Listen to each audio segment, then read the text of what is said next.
দেখুন, 21শে জুলাই তো 2020 সাল পর্যন্ত উনি নিজে মঞ্চে থাকতেন।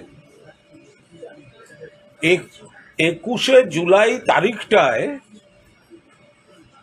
বিরোধী দলনেতা নিজেই তো 2020 সাল অব্দি মঞ্চে থাকতেন, বক্তাও ছিলেন, মমতা বন্দ্যোপাধ্যায়ের নেতৃত্বের প্রতি আস্থা জানিয়েছেন, শহীদ তর্পণ করেছেন।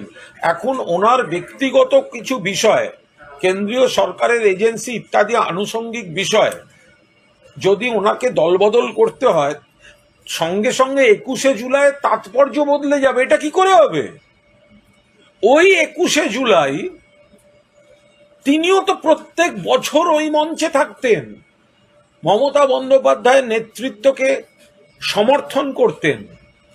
কখনো ছিলেন সাংসদ হিসেবে, কখনো ছিলেন বিধায়ক হিসেবে, কখনো ছিলেন মন্ত্রী হিসেবে, কখনো ছিলেন দলের কোর কমিটির নেতা হিসেবে, কখনো ছিলেন একাধিক জেলার অবজারভার হিসেবে। তো রাতারাতি কি করে সেই তারিখটা গৌণ হয়ে যেতে পারে একজনের কাছে? আপনি যে তারিখটা ক্যালেন্ডারে পালন করেন তার তাৎপর্যটা আপনার দল বদলে সেই ক্যালেন্ডার কি করে বদলে যেতে পারে? ক্যালেন্ডারে যে বিশেষ দিনগুলো আপনি পালন করেন, আপনি দল বদল করেছেন বলে সেই তারিখটা কি করে বদলে যেতে পারে?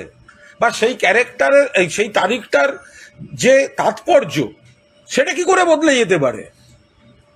আপনি শুভেন্দুবাবু, আপনিই তো বছরের পর বছর মমতা বন্দ্যোপাধ্যায়ের নেতৃত্বে তৃণমূল ওই মঞ্চে ছিলেন,